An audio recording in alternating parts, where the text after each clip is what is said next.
김동섭의 인사이트 주식명가 MTNW 김동섭 전략가님 함께합니다. 안녕하세요. 네, 안녕하세요. 앞서도 이제 옐런 발언의 여파 분석을 했는데요. 글쎄, 우리 이제 어제 하루 쉰 게 국내 증시는 좀 단기적으로 야기된 상황인데 미국도 이제 앞으로의 움직임이 대단히 궁금하네요. 어떻게 보세요? 뉴스로 보면은 조정을 준비해야죠. 뉴스로 보면 굉장히 중요합니다. 왜냐하면 올 초부터 미국이 경기부양책을 내놨잖아요. 약 4조 달러 정도를 하겠다. 그래서 1조 9천억 달러 했고 2조 3천억 달러 남았고 다시 이제 가족 교육 뭐 이런 것 쪽으로 해서 1조 달러 하겠다. 그래서 4조 달러 했을 때 옐런이 이런 얘기를 했어요. 4조 달러를 8년을 거쳐서 시장에 투입을 할 거기 때문에 인플레이션에 상관없다. 그리고 난 인플레이션 전문가다. 이런 얘기를 했어요. 그러고 난 다음에 이제 시장이 그 이슈에 별로 반응을 안 보였어요. 큰 반응을 안 보였는데, 제가 무슨 말씀이냐면 이 시장이 좀 이상하다라는 얘기를 했어요. 그때 연준에서 무슨 얘기를 하냐면, 제롬 파월부터 시작해서 부의장, 그 다음에 나머지 지역 연은총재가 나와서 하는 말이, 우리는 인플레이션을 제고할 도구를 가지고 있다라는 얘기를 했어요. 그래서 제가 도구가 나올 수 있는 게 금리 인상하고 리티노베이션이라든가 이런 거 외에는 방법이 없는데 뭐지? 시장에 뭔가를 좀 내줬으면 좋겠는데 이런 표현을 아마 제가 했던 걸로 기억합니다. 그럼 제가 이제 왜 갑자기 이 말씀 드리냐면 그때 연준 의원들이 무슨 얘기를 했냐면 우리는 2023년까지 금리 인상이 없다라는 얘기를 했습니다. 테이퍼링도 현재는 안 하고 양적 완화는 그냥 유지할 거다. 그때 블랙로 리니더스 CIO가 이런 얘기를 합니다. 10월 정도 테이퍼링 가능성이 있다. 그러고 난 다음에 이코노미스트들이 나와서 어떤 얘기를 하냐면 6월 달 FOMC에서 아마 논의가 있을 것 같다라는 얘기를 했어요. 그러고 난 다음에 시간이 좀 흘렀습니다. 근데 갑자기 뜬금없이 이전에 연은 총재이며 지금 미 재무부 장관인 자넷 옐런이 금리를 다소간 올릴 필요성이 있다라는 식으로 언급을 합니다. 그러면서 무슨 말을 하냐면 경기 과열에 대한 부분을 얘기합니다. 이 경기 과열이라는 것은 아시겠지만 결국은 이게 금리하고 연결되는 겁니다. 경기 과열은 왜 됩니까? 돈을 풀었으니까 그러겠죠. 그럼 인플레이션이 나올 수밖에 없고, 그렇죠? 인플레이션이 나오면 그걸 막아야 되는데 그 인플레이션을 막을 수 있다고 했던 그들이 갑자기 뜬금없이 금리 인상 카드를 끄집어냈다? 그러면 결국 그들이 얘기했던 그 인플레이션을 제거할 수 있었던 도구라는 것은 결국 금리 인상 카드였다. 이렇게 해석이 안 되는 거죠.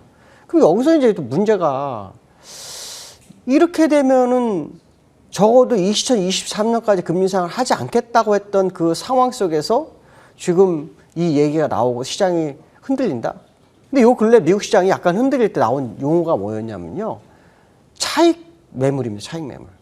차익이라는 말은 고점일 때 나오는 얘기거든요. 그러면 종목별이냐 지수의 차익이거든요. 종목별 지수의 차익. 그러면은 지금 이 시장에서는 자넷 옐런이 연준에게 시그널을 줬거나 이 금리 인상에도 오픈을 해준 거다 이렇게밖에 볼 수밖에 없고 시장은 금리 인상을 기다리고 있는 것 같다. 그래서 더 가지 못하고 시장을 약간 흔드는 그런 과정이 아니냐 이런 해석을 해봐야 될 것 같습니다. 그렇기 때문에 2023년까지 계속 금리 인상이 없다고 연준은 올 초부터 계속 얘기했던 이 상황을 전임 의장이 이런 발언을 했다. 아무래도 재정 정책을 해야 되기 때문에 재정 정책으로 인해서 이 인플레이션을 어느 정도 해결하기 위해서는 통화 정책을 어느 정도 수그러뜨려야 된다고 생각하는 거 아닌가 하는 생각도 들어야 되겠죠. 어쨌든 시장의 돈을 흡수하고자 하는 그런 상황이 연출될 수 있다라는 생각을 한다면 투자가들 입장에서는 이 상황을 주가 상승으로 보기는 어렵겠죠.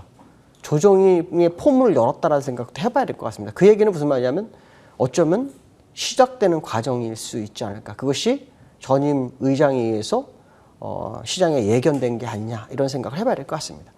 기술적으로 좀 볼까요? 자, 기술적으로 보시면 요 자리 돌파하지 못했죠. 정말 중요한 순간이었는데 다우는 또 올랐어요. 나스닥은 내리고 다우는 올랐어요.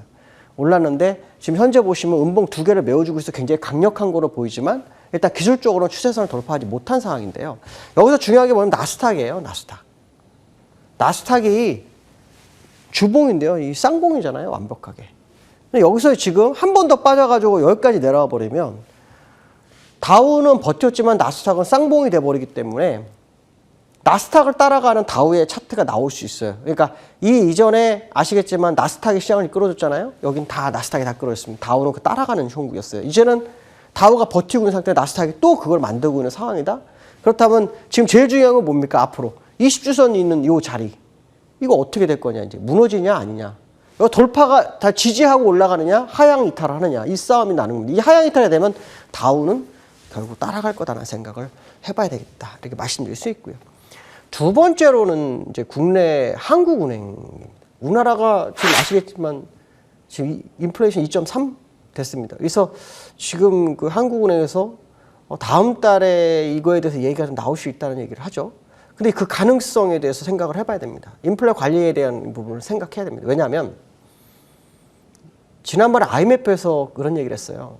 미국이 금리 인상하기 전에 전 세계는 금리 인상 먼저 하고 미국이 맨 마지막에 할 거라고 그랬어요. 근데 미국이 갑자기 금리 인상이 2023년도 아니고 갑자기 뜬금없이 뜬금포가 날라왔다? 근데 얼마 전에 금리 인상한 나라가 있어요. 브라질? 그렇죠? 그 다음에 어디에 있습니까? 터키, 러시아 했습니다.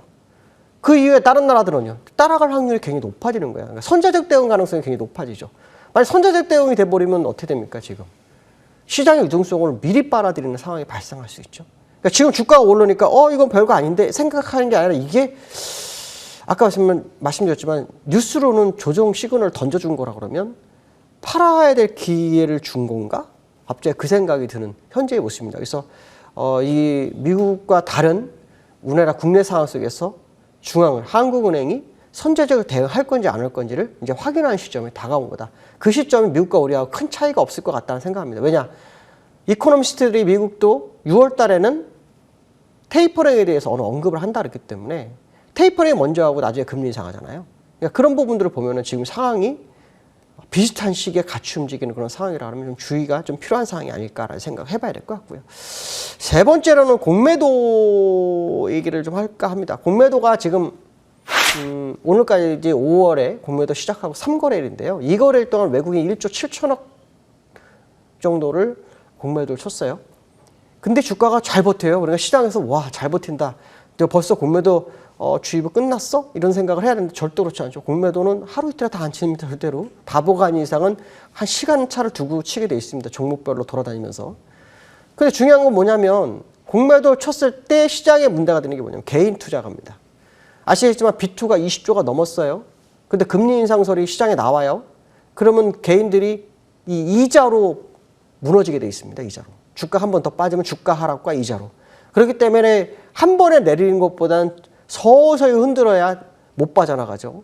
그러니까 어떻게 보면 지금 시장은 개인들의 반대 매매를 유도하는 과정일 수도 있다는 생각을 해봐야 됩니다. 결국 시장 굉장히 좀 어려울 수 있는 코너로 움직인 현재 상황이다. 결국 공매도라는 게 주식을 빌려서 매도해 주가 빠지는 것도 있지만 올해 41조에 산 개인 입장에서 굉장히 부담스러운 상황이다. 이런 생각을 해봐야 될 것 같습니다. 기술적으로 보시면 이 코스피인데요. 3266이 돌파가 될지 봐야 되겠죠. 저는 못 갈 거라고 보고 있거든요. 그래서 현재 상황으로는 결국은 이격줄이기, 5주선과의 이격줄이기 싸움을 하는, 5월선과 이격줄이기 싸움을 하는 그런 단계가 아닌가 이런 생각을 해봐야 될 것 같습니다. 오늘 주가가 하락했다가 상승해서 좀 마음 편할지 모르겠지만 뭐 주위에서 나쁠 거 없는 시장의 현재의 모습이다. 이렇게 보시면 될 것 같습니다. 오늘 여기까지 하겠습니다. 감사합니다. 예, 김동섭 전략가의 시각 들었습니다. 지수 확인하겠습니다. 코스피 23포인트 올랐습니다. 3,170이고요. 코스닥이 사실은 굉장히 많이 밀렸고 지금 말씀도 하셨지만 코스닥이 사실은 좀 이전에 이 지지선들이 저항선이 된 그런 형국인데요. 소폭 상승이지만 역시나 코스닥이 좀 약한 흐름입니다. 시장공감텐 오늘 여기까지 하겠습니다. 오늘도 시장 잘 대응하십시오. 고맙습니다.